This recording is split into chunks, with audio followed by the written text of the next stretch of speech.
में सावन का महीना शुरू हो चुका था। आसमान काले बादलों से ढका हुआ था और पिछले 3 दिनों से लगातार बारिश हो रही थी। लेकिन इस सुहावने मौसम में एक ही चीज की सबसे ज्यादा चर्चा थी, मदन के मछली के पकौड़े। मदन गांव के किनारे एक छोटी सी झोपड़ी नुमा दुकान चलाता था। उसके हाथों में ऐसा जादू था कि जो एक बार उसकी मछली का पकौड़ा खा लेता वो उसका दीवाना हो जाता। हेलो गाइस, आप एसकेवाई की अनोखी कहानी सुन रहे हो। आओ भाई साहब, गर्मा गर्म मछली के पकौड़े तैयार हैं। ऐसी बारिश में ऐसे मछली पकौड़े पूरे जिले में कहीं नहीं मिलेंगे। एक बार खाओगे तो उंगलियां चाटते रह जाओगे। मदन अपनी दुकान पर अकेला ही काम करता था। उसकी पत्नी कमला घर पर मछलियों को साफ करने और मसाला तैयार करने में उसकी मदद करती थी। मदन का मानना था कि व्यापार में ईमानदारी और स्वाद ही सबसे बड़ी पूंजी है। तभी वहाँ गांव का एक पुराना ग्राहक रामू आता है और कहता है, मदन भाई, जल्दी से 1 प्लेट पकौड़े लगा दो। इस बारिश ने तो हड्डियां कंपा दी हैं। अब तुम्हारे हाथ के बने मछली के पकौड़े ही राहत देंगे।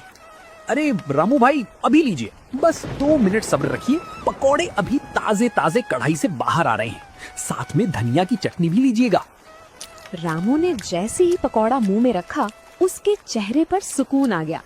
मदन मुस्कुराहट के साथ अपनी दुकान पर काम में लगा हुआ था। उसे पता था कि बारिश जितनी तेज होगी उसकी बिक्री उतनी ही बढ़ेगी।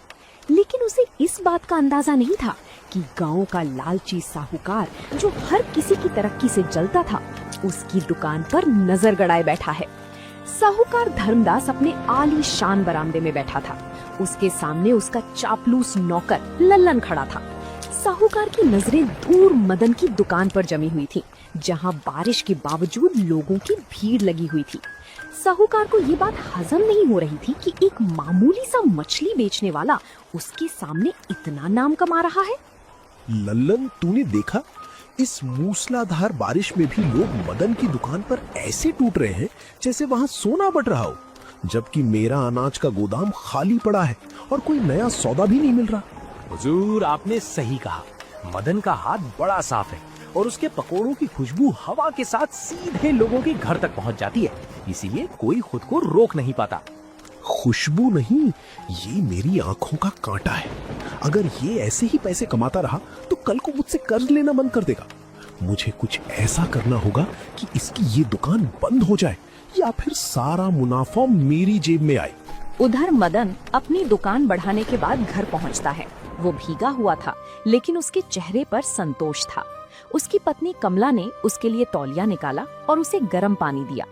जी, आज तो बहुत देर हो गई। क्या आज भी बहुत भीड़ थी?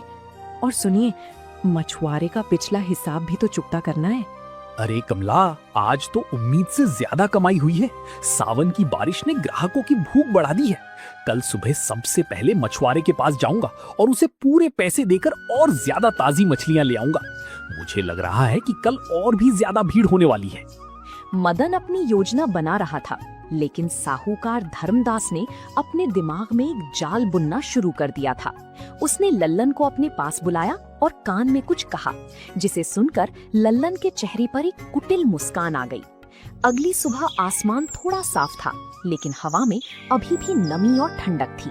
मदन अपनी पुरानी साइकिल लेकर नदी किनारे बसे मछुआरे रघु के पास पहुंचा। मदन को आज 40 किलो ताजी मछली की जरूरत थी, क्योंकि उसे यकीन था कि आज भी वैसी ही भीड़ होगी। लेकिन जब वो वहां पहुंचा तो उसने देखा कि साहूकार का खास आदमी लल्लन पहले से ही रघु से बात कर रहा था। रघु भाई, आज जाल में क्या फंसा है? मुझे आज काफी माल चाहिए, क्योंकि बारिश के मौसम में ग्राहकों की मांग बहुत बढ़ गई है। अरे मदन भाई, बात दरअसल ये है कि आज साहूकार जी ने सुबह सुबह सारा स्टॉक पहले ही बुक कर लिया है। उनके घर कोई बड़ी दावत है शायद। मदन ये सुनकर हैरान रह गया। साहूकार तो कट्टर शाकाहारी था, फिर उसने इतनी सारी मछलियां क्यों मंगवाई? उसे समझ आ गया कि दाल में कुछ काला है। लल्लन पास आकर मदन की तरफ देखकर मुस्कुराने लगा। अरे मदन भाई, परेशान क्यों होते हो? साहूकार जी का दिल बहुत बड़ा है। अगर तुम्हें मछली चाहिए तो तुम साहूकार जी की कोठी पर आकर उनसे बात कर लो, वो मना नहीं करेंगे। साहूकार और दरिया दिली, ये तो सूरज के पश्चिम से निकलने जैसा है। लेकिन अगर आज दुकान नहीं खुली तो मेरा नाम खराब हो जाएगा और ग्राहक लौट जाएंगे। मदन भारी मन से साहूकार की कोठी की ओर चल पड़ा। वो जानता था कि ये साहूकार की कोई चाल है, लेकिन उसके पास और कोई रास्ता नहीं था। जब वो कोठी पहुंचा तो साहूकार अपने आंगन में बैठा हुआ था और उसके सामने ताजी मछलियों की टोकरियां रखी हुई थी। मदन को देखते ही साहूकार के चेहरे पर एक कुटिल चमक आ गई। वो जानता था कि मदन अब उसके जाल में पूरी तरह फंस चुका है। आओ मदन, देखो कितनी ताजी और बढ़िया मछलियां हैं। मुझे पता चला कि तुम्हें आज माल नहीं मिला, तो मैंने सोचा कि मैं ही तुम्हारी मदद कर दूं। आखिर तुम भी इसी गांव के हो। साहूकार जी, आपकी बड़ी कृपा होगी। आप बस मुझे इन मछलियों का दाम बता दीजिए, मैं अभी पैसे चुका दूंगा और अपना काम शुरू करूंगा। पैसे? अरे भाई, पैसे तो तुम देते ही रहते हो। आज एक सौदा करते हैं। मैं तुम्हें ये सारी मछलियां मुफ्त में दे दूंगा, लेकिन मेरी एक छोटी सी शर्त है। कैसी शर्त साहूकार जी? शर्त यह है कि आज तुम जितनी भी कमाई करोगे उसका आधा हिस्सा तुम्हें मुझे देना होगा, और अगर तुम ये शर्त नहीं मानते तो ये मछलियां यहीं सड़ जाएंगी, पर मैं तुम्हें एक दाना भी नहीं दूंगा। मदन अंदर से उबल रहा था। आधा मुनाफा? ये तो सरासर लूट थी। मेहनत उसकी, हुनर उसका और कमाई साहूकार की। मदन ने थोड़ी देर सोचा। उसे याद आया कि कैसे उसने मुश्किल वक्त में अपनी दुकान खड़ी की थी। उसने साहूकार की आंखों में सीधे देखते हुए जवाब दिया, साहूकार जी, मुझे मंजूर है। आप ये मछलियां मेरे ठेले तक पहुंचवा दीजिए। मैं आज शाम को आपके हिस्से के पैसे लेकर खुद कोठी पर आऊंगा। साहूकार अपनी जीत पर इतराने लगा। उसे लगा कि उसने मदन को अपने झांसे में लिया है, लेकिन मदन के दिमाग में कुछ और ही चल रहा था। वो जानता था कि ईमानदारी का धंधा कैसे किया जाता है और धोखेबाजों को सबक कैसे सिखाया जाता है। मदन मछलियां लेकर अपनी दुकान की ओर बढ़ गया, जहां बारिश एक बार फिर से शुरू होने वाली थी। मदन मछलियों की टोकरियां लेकर अपनी दुकान पर तो आ गया था, लेकिन उसका मन भारी था। उसे पता था कि अगर वो साहूकार को आधा मुनाफा देगा तो उसकी लागत भी नहीं निकलेगी। उसने घर जाकर कमला को सारी बात बताई। कमला पहले तो परेशान हुई, लेकिन फिर उसने मदन को तसल्ली दी। मदन ने कुछ देर सोचा और फिर उसके चेहरे पर एक चमक आ गई। कमला, साहूकार ने सोचा है कि वो मेरी मेहनत की कमाई खाएगा, लेकिन उसने मदन की चतुराई को कम आंका है। आज मैं दुकान पर पकौड़े तो बेचूंगा, लेकिन एक नए तरीके से। आप क्या करने वाले हैं? कहीं साहूकार को पता चला कि आप उसे धोखा दे रहे हैं तो वो गांव में आपका रहना मुश्किल न कर देगा। मैं उसे धोखा नहीं दूंगा, मैं बस अपने व्यवसाय का नियम बदल दूंगा। तुम बस जल्दी से अदरक और लहसुन का पेस्ट तैयार करो। आज पकौड़ों का स्वाद ऐसा होना चाहिए कि लोग खुद चल कर आएं। मदन ने अपनी दुकान पर पहुंचकर एक बड़ा सा बोर्ड लगाया। उस पर लिखा था, आज मछली के पकौड़े बिल्कुल मुफ्त, बस एक शर्त, अपनी इच्छा से इस दान पेटी के डिब्बे में दान दें। जैसे ही लोगों ने ये पढ़ा, पूरे गांव में खलबली मच गई। किसी को यकीन नहीं हो रहा था कि मदन मुफ्त में पकौड़े बांट रहा है। तभी वहाँ गांव का मुखिया आता है और कहता है, मदन, ये क्या पागलपन है? मुफ्त में खिलाओगे तो साहूकार का हिस्सा कहाँ से दोगे, और तुम्हारा घर कैसे चलेगा? मुखिया जी, बस आज का करिश्मा देखिए। बारिश का मौसम है, लोगों का मन खुश होना चाहिए। आप बस एक बार स्वाद चखिए, बाकी सब मुझ पर छोड़ दीजिए। जैसे ही कढ़ाई में मछली के पकौड़े तलने शुरू हुए, उनकी महक पूरे गांव की गलियों में तैरने लगी। लोग बारिश में छाता लेकर मदन की दुकान की तरफ दौड़ने लगे। मदन ने दुकान के बाहर एक बड़ा सा डिब्बा रख दिया था। मदन बड़े प्यार से सबको गर्मा गर्म पकौड़े खिलाने लगा। आइए आइए, आज सावन की इस बारिश में मदन की तरफ से आप सबको दावत है। भरपेट खाइए और अगर मन करे तो उस डिब्बे में कुछ डालते जाइएगा, ताकि कल भी हम आपके लिए ताजी मछली ला सकें। वाह मदन भाई, पकौड़े तो लाजवाब हैं, और तुम्हारी ये दरिया दिली देखकर दिल खुश हो गया। ये लो मेरी तरफ से इस नेक काम के लिए छोटा सा योगदान। ग्राहक ने चुपचाप डिब्बे में 50 रुपए डाल दिए, जबकि पकौड़ों की एक प्लेट की कीमत केवल 30 रुपए हुआ करती थी। धीरे धीरे भीड़ इतनी बढ़ गई कि मदन के हाथ कम पड़ने लगे। लोग मुफ्त के नाम पर आए थे, लेकिन मदन का व्यवहार और स्वाद देखकर कोई भी खाली हाथ नहीं जा रहा था। कोई 20 डाल रहा था तो कोई 100 का नोट। साहूकार जी, आपने मेरा मुनाफा मांगा था ना? अब देखिए, इस डिब्बे में जो है वो दान है, कमाई नहीं। व्यापार की भाषा में इसे उपहार कहते हैं, और उपहार पर किसी का हक नहीं होता। साहूकार धर्मदास को जब लल्लन ने ये खबर दी कि मदन मुफ्त में पकौड़े बांट रहा है, तो साहूकार का माथा घूम गया। उसे समझ नहीं आ रहा था कि मदन अपना नुकसान क्यों कर रहा है। वो अपनी छतरी लेकर खुद दुकान की ओर निकल पड़ा। साहूकार को लग रहा था कि मदन पागल हो गया है, पर उसे नहीं पता था कि मदन ने उसके ही जाल से निकलने का रास्ता ढूंढ लिया है। साहूकार धर्मदास मदन की दुकान के पास पहुंचा। वहां का नजारा देखकर उसकी आंखें फटी की फटी रह गई। बारिश के बावजूद लोग कतार में खड़े थे और मदन मुस्कुराहट के साथ सबको पकौड़े परोस रहा था। साहूकार ने देखा कि हर आदमी पकौड़े खाने के बाद उस डिब्बे में कुछ ना कुछ जरूर डाल रहा था। ये क्या तमाशा लगा रखा है मदन? गांव भर को मुफ्त में मछली के पकौड़े खिला रहे हो। क्या मेरा हिस्सा डुबाने का इरादा है? अरे साहूकार जी, तमाशा कैसा? आपने ही तो कहा था कि आज का मुनाफा आधा आधा होगा। मैं तो बस ग्राहकों को खुश कर रहा हूँ। खुश कर रहे हो या मुझे बर्बाद? अगर तुम पैसे ही नहीं लोगे तो मुनाफा कहाँ से होगा? और मुनाफा नहीं होगा तो तुम मुझे क्या दोगे? तुमने जानबूझकर मुफ्त का बोर्ड लगाया है ताकि तुम्हें मुझे कुछ देना ना पड़े। साहूकार जी, मुनाफा तो तब होता है जब सामान बेचा जाए। मैं तो आज पुण्य कमा रहा हूँ। ये लोग जो डिब्बे में डाल रहे हैं वो इनकी अपनी श्रद्धा है, मेरी कोई मांग नहीं। अब पुण्य का आधा हिस्सा तो मैं आपको नहीं दे सकता, वो तो सीधे ऊपर वाले के खाते में जाता है। साहूकार गुस्से से लाल पीला हो गया। उसे समझ आ गया कि मदन ने उसे उसी के खेल में मात दे दी है, पर उसके मन में बदले की आग और तेज हो गई। रात के 2 बज रहे थे। बारिश अब धीमी हो गई थी। मदन दुकान बढ़ाकर घर जा चुका था, लेकिन वो अपना वो दान का डिब्बा दुकान के अंदर ही छोड़ गया था। साहूकार की कोठी पर साजिश रची जा रही थी। साहूकार ने लल्लन को एक काला कपड़ा थमाया। लल्लन, उस डिब्बे में आज कम से कम 10-15 हजार रुपए होंगे। अगर मदन मुझे आधा हिस्सा नहीं दे रहा तो मैं पूरा हिस्सा खुद ले लूंगा। जा और वो डिब्बा उठाकर लिया। किसी को कानों कान खबर नहीं होनी चाहिए। हुजूर, काम पक्का समझिए। इस अंधेरी रात और बारिश के शोर में किसी को पता भी नहीं चलेगा कि कब संदूक साफ हो गया। लल्लन दबे पांव मदन की दुकान की ओर बढ़ा। उसने दुकान की कच्ची दीवार के पीछे से रास्ता बनाया और अंदर दाखिल हो गया। उसने देखा कि डिब्बा वहीं रखा था। लल्लन ने डिब्बे को उठाकर कोठी की तरफ भागने लगा। उसे लग रहा था कि आज उसकी और साहूकार की किस्मत चमकने वाली है। मालिक, ये देखिए, पूरा का पूरा माल उठा लाया हूँ। बहुत भारी है, लगता है आज तो चांदी ही चांदी है। साहूकार की आंखों में लालच की चमक थी। उसने जल्दी से डिब्बे का ढक्कन खोला, लेकिन जैसे ही उसने अंदर हाथ डाला तो वो चौंक गया। साहूकार ने हाथ बाहर निकाला तो उसकी उंगलियों पर चिपचिपी स्याही और कुछ कंकड़ लगे थे। डिब्बे में ऊपर तो थोड़े बहुत पैसे थे, लेकिन नीचे सिर्फ भारी पत्थर भरे हुए थे।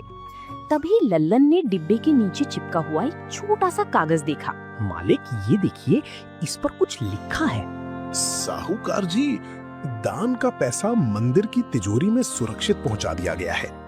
चोरी की नीयत रखने वालों के लिए इसमें केवल पत्थर और काली स्याही है। साहूकार को अब समझ आया कि मदन ने शाम को दुकान बढ़ाते वक्त ही सारा असली पैसा निकाल दिया था। साहूकार की उंगलियों पर लगी वो काली स्याही ऐसी थी जो हफ्तों तक छूटने वाली नहीं थी। यानी अब साहूकार का चेहरा उसकी चोरी की गवाही खुद देने वाला था। उस मछली वाले ने मुझे कहीं का नहीं छोड़ा। अब अगर मैं बाहर निकला तो लोग पूछेंगे कि हाथ काले कैसे हुए। लल्लन, जल्दी से नींबू और साबुन लेकर आ। आइए भाइयों, आज पकौड़े मुफ्त नहीं है, लेकिन दाम बिल्कुल वाजिब हैं। मेहनत की कमाई का स्वाद ही कुछ और होता है। मदन भाई, कल तुमने जो किया उसने सबका दिल जीत लिया। साहूकार जी आज दिखाई नहीं दे रहे। सुना है उनके हाथों में कोई अजीब बीमारी हो गई है, हाथ काले पड़ गए हैं। कर्मों की स्याही जल्दी नहीं छूटती भाई साहब। खैर, आप पकौड़ों का आनंद लीजिए। आज मैंने इसमें एक खास मसाला डाला है, ईमानदारी का मसाला। जहाँ एक तरफ साहूकार अपनी कोठी में बंद था, वहीं दूसरी तरफ मदन की दुकान पर ग्राहकों की भीड़ लगी हुई थी। मदन की पत्नी कमला भी आज दुकान पर उसका हाथ बटाने आई थी। दोनों मिलकर मेहनत कर रही थी। लेकिन कहानी अभी खत्म नहीं हुई थी, क्योंकि साहूकार अपमान का ये घूंट इतनी आसानी से नहीं पीने वाला था। साहूकार धर्मदास ने अपने हाथ दस्ताने से ढक लिए थे ताकि उसकी काली स्याही किसी को न दिखे। उसने अपनी ऊंची पहुंच का फायदा उठाया और गांव के मुखिया पर दबाव बनवाकर पंचायत बुलवा ली। शाम के वक्त बरगद के पेड़ के नीचे पंचायत बैठी। मदन को वहां सफाई देने के लिए बुलाया गया। साहूकार ने मुखिया के कान भर दिए थे कि मदन बिना किसी लाइसेंस और सफाई के नियमों की उल्लंघन में दुकान चला रहा है। मुखिया जी, गांव की सेहत से खिलवाड़ हो रहा है। ये मदन न जाने कैसी खराब मछलियों के पकोड़े खिला रहा है। कल इसने मुफ्त का लालच देकर पूरे गांव को बीमार करने की साजिश रची थी। मेरा मानना है कि इसकी दुकान तुरंत बंद कराई जाए और इस पर भारी जुर्माना लगे। मदन, साहूकार जी का आरोप गंभीर है। क्या तुम्हारे पास खाने पीने का सामान बेचने का कोई सरकारी कागज है? और तुम इतनी भीड़ में सफाई का ध्यान कैसे रखते हो? मुखिया जी, मैं एक छोटा सा दुकानदार हूँ, साहूकार जी की तरह बड़ी कोठी का मालिक नहीं। रही बात सफाई की, तो गांव का हर इंसान जानता है कि मेरी दुकान की मछलियां ताजी होती हैं।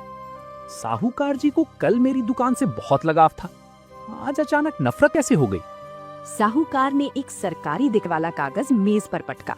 उसने कहा कि उसने शहर से जांच अधिकारी बुलाए हैं जो मदन की दुकान का मुआयना करेंगे।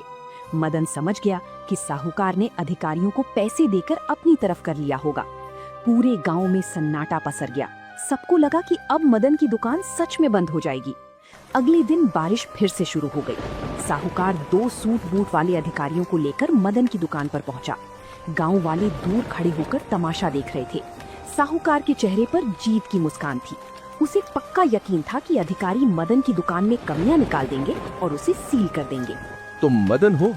अपनी दुकान के बर्तन और मछलियों का स्टॉक दिखाओ। हमें खबर मिली है कि तुम नियमों का पालन नहीं कर रहे हो। साहब, मैं तो गरीब आदमी हूँ, जो कुछ है आपके सामने है, आप खुद जांच कर लीजिए। अधिकारियों ने दुकान का कोना कोना छान मारा। उन्होंने कढ़ाई का तेल चेक किया, चटनी की शुद्धता देखी और मछलियों की ताजगी की जांच की। साहूकार बगल में खड़ा होकर बार बार उन्हें इशारा कर रहा था कि कुछ गलत ढूंढें। तभी एक अधिकारी की नजर उस बर्तन पर पड़ी जिसमें मदन ने बारिश का पानी इकट्ठा करने का इंतजाम किया हुआ था, ताकि दुकान के बाहर की गंदगी साफ की जा सके। साहूकार जी, आपने हमें यहाँ क्यों बुलाया? हमने पूरे जिले में ऐसी साफ सुथरी और व्यवस्थित छोटी दुकान नहीं देखी। तेल बिल्कुल ताजा है और मछलियाँ आज ही की पकड़ी हुई हैं। यहाँ तक कि इन्होंने बारिश के पानी के निकास का भी बेहतरीन इंतजाम किया है। पर साहब, वो लाइसेंस? छोटे विक्रेताओं के लिए जो नियम है, मदन उनका पूरा पालन कर रहे हैं। बल्कि हमें तो इन्हें सम्मानित करना चाहिए कि इस मौसम में भी ये लोगों को शुद्ध भोजन दे रहे हैं। साहूकार का चेहरा एक बार फिर उतर गया। उसे समझ नहीं आया कि जिस अधिकारी को उसने पैसे देने का वादा किया था, उसने मदन की तरफदारी क्यों की।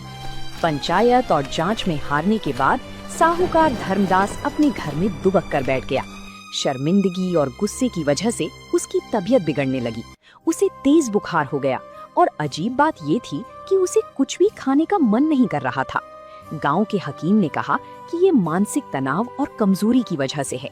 साहूकार की पत्नी ने बहुत कोशिश की, लेकिन साहूकार ने 2 दिनों से अन्न का एक दाना भी नहीं चखा था।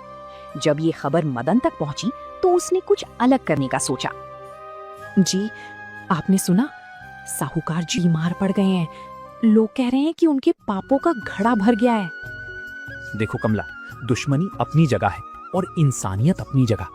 साहूकार ने जो किया वो उसका कर्म था, लेकिन अगर कोई बीमार है तो हमें उसकी मदद करनी चाहिए। मैं उनके लिए कुछ खास बनाऊंगा।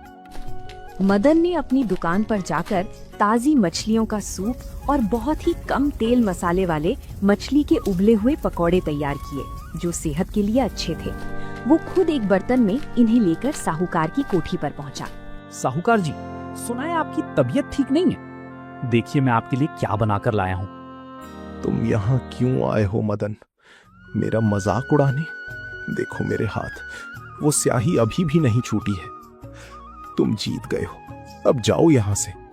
मदन ने बिना कुछ कहे सूप का कटोरा साहूकार के पास रख दिया। उसकी सोंधी खुशबू ने साहूकार की भूख जगा दी। साहूकार ने झिझकते हुए 1 चम्मच सूप पिया और उसे अद्भुत शांति महसूस हुई। उसे एहसास हुआ कि जिस इंसान को वो बर्बाद करना चाहता था, वही उसकी बीमारी में सबसे पहले भोजन लेकर खड़ा है। साहूकार की आंखों में आंसू आ गए। मदन, मुझे माफ कर दो। मैं अपनी अमीरी के घमंड में अंधा हो गया था।